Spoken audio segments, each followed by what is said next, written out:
Assalamualaikum warahmatullahi wabarakatuh. Selamat malam Bapak Malik dan teman-teman lainnya yang berbahagia. Pertama-tama marilah kita panjatkan puji syukur kehadirat Allah Subhanahu wa taala karena telah memberikan rahmat hingga kita dapat berkumpul di diskusi virtual pada malam hari ini.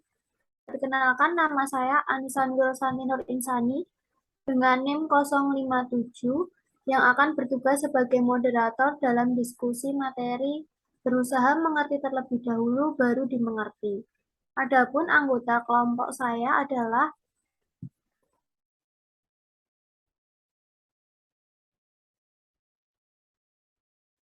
Anissa Dia Utami dengan NIM 039, Ardila Dinda Salsabila dengan NIM 05041, dan Anggita Ainul Karima dengan NIM 056.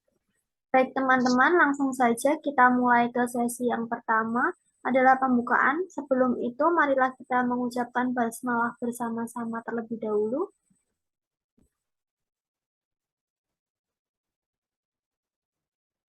Selanjutnya, penyampaian materi. Saya persilahkan untuk pemateri yang pertama. Baik, saya akan menjelaskan tentang prinsip komunikasi empatik. Kita memiliki kecenderungan menggurui orang lain untuk memperbaiki segala sesuatunya dengan nasihat yang baik.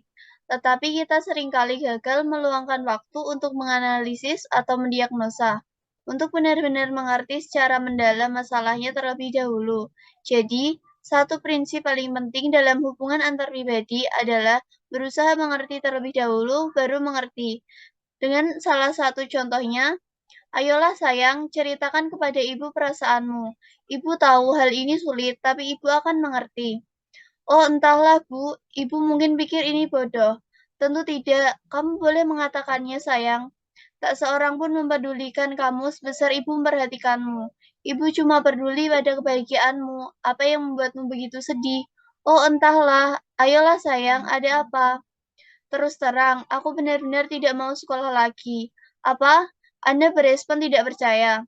Apa maksudmu tidak mau sekolah lagi? Dan sesudah semua pengorbanan yang kami berikan untuk pendidikanmu. Pendidikan adalah dasar untuk masa depanmu. Kalau kamu mau mengikuti jejak kakakmu, kamu akan bekerja lebih baik dan akan suka sekolah. Sudah berulang kali kamu menyuruhmu untuk belajar. Kamu punya kemampuan, tapi kamu cuma tidak mau berusaha. Berusahalah lebih keras, bersikaplah positif. Diam, sekarang teruskan cerita kepada ibu perasaanmu. Jadi itu salah satu contoh di mana salah satu pihak menyerbu masuk untuk terus menasihati tanpa mendengarkan terlebih dahulu apa yang ingin disampaikan oleh pihak lain. Selanjutnya, karakter dan komunikasi. Seseorang harus mengembangkan keterampilan mendengar secara empatik berdasarkan karakter yang mengilhami keterbukaan dan kepercayaan. Untuk mewujudkan interaksi secara efektif, seseorang harus mengerti keunikan dari orang yang berinteraksi dengannya. Dengan contoh, jika karakter seseorang mengalir dengan sendirinya, bukan dari apa yang orang lain katakan tentangnya, dan karakter tersebut terus-menerus memancar, maka orang lain secara naluriah mulai percaya atau tidak percaya terhadapnya. Baik, saya akan melanjutkan ke pemateri selanjutnya.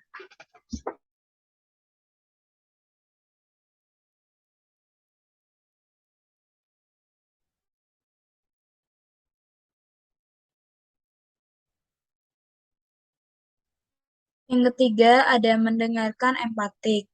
Yang dimaksud dari mendengarkan secara empatik yaitu mendengar dengan maksud untuk mengerti. Maksudnya adalah berusaha terlebih dahulu untuk mengerti, untuk benar-benar mengerti. Ini adalah paradigma yang sepenuhnya berbeda. Mendengarkan secara empatik dari empati masuk ke dalam kerangka acuan orang lain. Anda memandang keluar melewati kerangka acuan itu, Anda melihat dunia dengan cara mereka melihat dunia.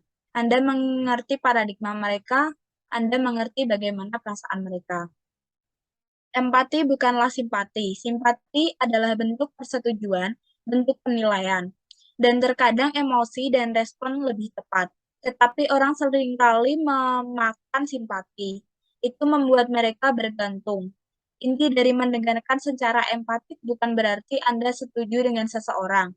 Itu adalah bahwa Anda sepenuhnya sangat memahami orang itu, secara emosional maupun intelektual.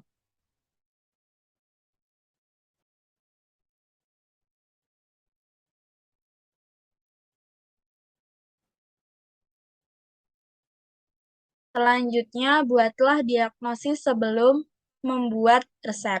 Walaupun sulit berusaha untuk mengerti atau mendiagnosa sebelum membuat resep adalah prinsip yang diterapkan di banyak bidang kehidupan. Seseorang akan percaya kepada suatu resep apabila mereka percaya kepada diagnosanya. Jika Anda tidak percaya akan diagnosanya, maka Anda tidak akan percaya responnya.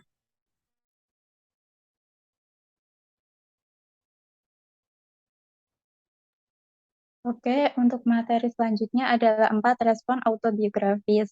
Yang pertama adalah mengevaluasi, itu kita setuju atau tidak setuju. Yang kedua ada menyelidiki, kita mengajukan pertanyaan dari kerangka acuan kita sendiri. Yang ketiga ada menasihati, kita memberikan nasihat berdasarkan pengalaman kita sendiri. Dan yang terakhir ada menafsirkan, kita berusaha memahami orang, menjelaskan motif mereka, perilaku mereka berdasarkan motif dan perilaku kita sendiri. Seven ini telah mengajarkan konsep empat autobiografis kepada ribuan orang dalam seminar-seminarnya. Dan itu tidak pernah gagal untuk mengejutkan mereka secara mendalam.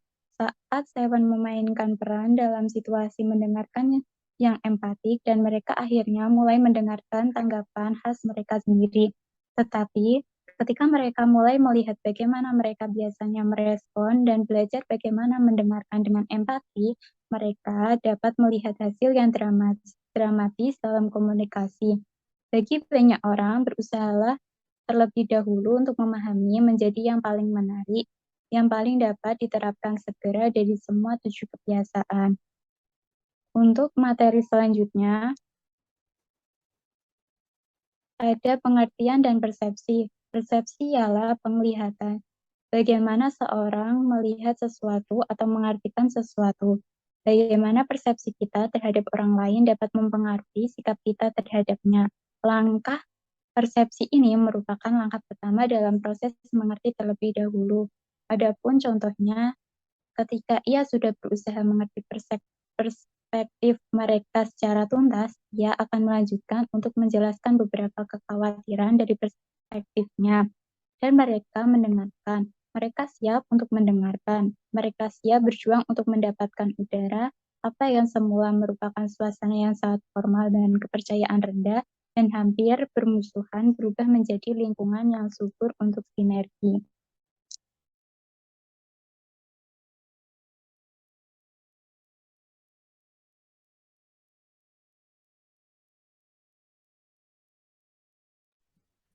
Selanjutnya saya akan mempresentasikan baru berusaha untuk dimengerti. Berusaha terlebih dahulu untuk mengerti, baru dimengerti. Berusaha untuk mengerti memerlukan rasa tenggang rasa, berusaha untuk dimengerti membutuhkan keberanian. Menyampaikan gagasan dengan jelas, spesifik, visual, dan konseptual. Konteks yang mendalam akan paradigma dan kekhawatiran mereka meningkatkan kredibilitas secara signifikan. Contohnya, mengapa saya harus menjalani semua itu? Dengan kata lain, Anda ingin merubah seluruh gaya kepemimpinannya. Namun, Anda tidak bersedia merubah cara presentasi Anda. Saya kira begitu, jawabnya. Baiklah kalau begitu, cukup tersenyum saja terhadap hal itu dan belajar untuk hidup dengan gaya yang itu. Saya tidak tahan dengan gaya itu. Itu membahayakan integritas saya. Baiklah kalau begitu, siapkan presentatif yang efektif. Hal itu dalam lingkaran pengaruh Anda. Akhirnya ia melakukannya. Investasinya tampak terlalu besar. Lalu selanjutnya, satu dengan satu. Kita dapat selalu berusaha mengerti terlebih dahulu dengan sesuatu yang berada dalam kendali kita. Ketika kita berbuat seperti itu, maka kita akan berfokus pada lingkaran pengaruh kita, dan kita akan benar-benar mengerti orang lain secara lebih mendalam. Ketika orang lain tidak mau terbuka mengenai masalahnya, maka kita tidak dapat bersikap empatik. Orang lain tidak akan mau terbuka secara verbal sebelum kita dapat berempati kepadanya. Contohnya, dalam bisnis, kita dapat menyiapkan waktu satu dengan satu terhadap karyawan. Dengarkan mereka dan pahami mereka. Ketika kita benar-benar mengerti satu sama lain secara lebih mendalam, kita pun dapat membuka pintu bagi solusi dan kreatif alternatif terhadap permasalahan yang sedang dialami.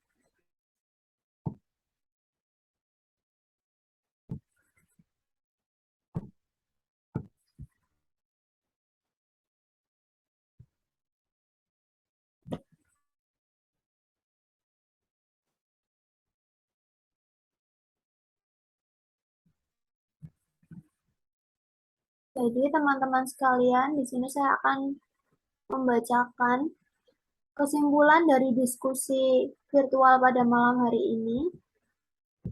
Kesimpulan dari diskusi pada malam hari ini adalah berusaha mengerti terlebih dahulu baru dimengerti. Maksudnya adalah saat kita mendengarkan apa yang disampaikan orang lain, maka dengarkanlah secara empatik. Dengarkan untuk memahami dan bukan mendengarkan untuk menjawab. Mendengar dengan empatik artinya mencari tahu apa maksud sesungguhnya yang ingin disampaikan. Kita berusaha membantu menyelesaikan permasalahannya dengan memahami maksud pesannya. Sebagian besar dari kita cenderung lebih mendengar untuk menjawab tanpa tahu maksud sesungguhnya dari apa yang disampaikan. Jadi mari kita mulai untuk mendengar supaya benar-benar paham apa maksud pesan yang disampaikan. Sehingga kita pun tahu solusi apa yang semestinya kita bicarakan kepada lawan bicara kita. Burung dara, burung cendrawasih. Bisa dicari dulu di Papua. Cukup sekian dan terima kasih. Semoga bermanfaat untuk kita semua.